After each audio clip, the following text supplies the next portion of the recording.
And what is up, guys? Technicals here. Gonna have to give me some rope here on the noise. Appreciate everybody who's bought a CPU mining stand. Link to my Etsy in the description below. The printer's been going nonstop trying to fulfill all those orders. Taking a look at Qubic because we've been tracking it every single week. We've been on Qubic for 5-6 weeks now. Just wrapped up epoch 106 yesterday. Down kind of last week on epoch 105, so we were optimistic about epoch 106. It was up, definitely, but I think it was more of an equation of ZEPH being down as well in terms of how bad it beat ZEPH. But overall, our profits were up, but we did add an additional 7950 X3D, so it was kind of proportional. It wasn't nearly as bad as sort of say what I'm experiencing with my Bitcoin miners because Bitcoin's been going down quite a bit. So let's take a look at the data. Epoch 106 just wrapped up. We have a total of 15 solutions. That was up from or down from last time. We had 17 last time, so we were down 2, and our total payout was 8.7 million Qubic. Now 49,000 of that was a loyalty bonus that Qubic LI pool pays out. 49,000 Qubic, not a lot though. Really insignificant, but we added it in anyway because those were mining proceeds. So taking a look here, our power we did adjust down a little bit because we've been tuning all our CPU rigs, going through and making sure everything's as accurate as possible. So for instance, my 7950 X3Ds pulling about 145 watts, 7900 is about 135, and my 5900X about 150. So what was interesting is that on the ZEPH revenue, 5900X is making per hashrate.no more than a 7900X on ZEPH. Now that's just data I'm pulling off of hashrate.no. The actual profitability I did not test. But those, again, it wasn't mining ZEPH. I was just taking that data, spot checked off hashrate.no at the time that the epoch ended, because in comparing apples to apples, we wanted to look at what it would be like if we had mined ZEPH and then sold it at the same time as mining Qubic, because you only get the one payout on Qubic. Now, of course, that doesn't account for difficulty changes, yield changes if we had been mining ZEPH all throughout the week, but that's some really nitty-gritty stuff, and I'm taking it as a pretty close plus or minus.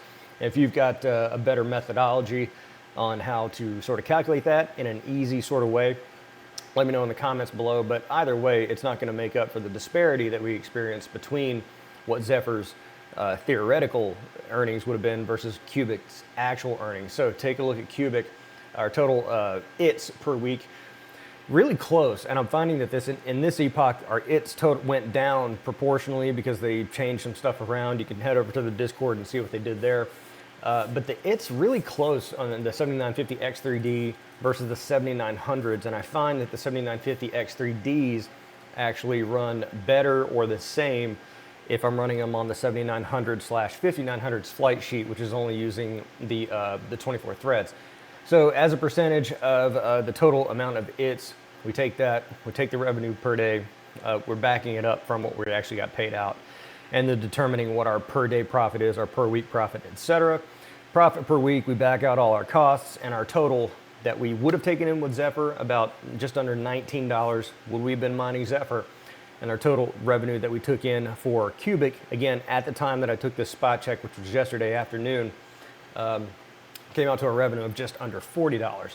So backing out all the power and everything like that, our total profit for Qubic, again, yesterday afternoon, came out to about $30.46. Now, the payout on Qubic, if you've not been mining it, it does take a while to get it. You only get one per week, and it takes several hours from the time it says pending until the time you actually get the payout. Mine took a long time. It took almost 12 hours to get the payout. And so I just sent it over and sold it, and so I've added this into my tracker by the time I sold. So, you know, the price on Wednesday, everybody gets paid, everybody starts selling, you see a price dip. By the time I get it to the exchange and lock in and actualize that sale, what the actual total money is, which it seems, because of price appreciation versus the time I took the spot check, the total Skrilla, the total income I took in for Qubic was about $39.05. By the time I sold just now, it was good for 34.6 Tether, $34.60. And so that's what I actually actualized. So our total cost for the week on Qubic mining, about $8.94 for running all the CPU miners. So our actual realized real money for the week after power after making it to an exchange and, you know, the price disparity and whatnot, $25.65, still well above just the total total above the profit for ZEPH, certainly. If we're doing our total revenue as well, for ZEPH, what ZEPH would have been, $27.86. So, you know, just underneath what the revenue for ZEPH would have been, you know, indiscriminate of the power cost. So definitely made sense to mine Qubic again this week. We'll see if this persists, because, you know, kind of my litmus test or my trigger with Qubic is once it dipped below ZEPH, I'd probably start seriously looking at moving on to something else, but still seems pretty good. So I'm going to stick with it. I'm going to stay on it. You know, should anything change, I'll probably move back over to ZEPH. I'd love to know what you guys are doing though. Did you move off of Qubic this week? Because it'd be interesting to know if a lot of people left Qubic. I know a lot of people say they mine it with their GPUs because, you know, honestly, I wouldn't blame you, because I know the GPUs aren't going to be as efficient as a CPU on Qubic, but really there's nothing else to mine with GPUs right now, because GPU profitability is terrible on everything. So certainly a welcome sight to see Qubic doing so well on the CPUs and being one of the current only bastions of profitability in the mining space, unless you got one of these souped up, you know, super modern, excellent, super cool ASIC miners, but I really don't have one of those. I got the S21 and it's profitable.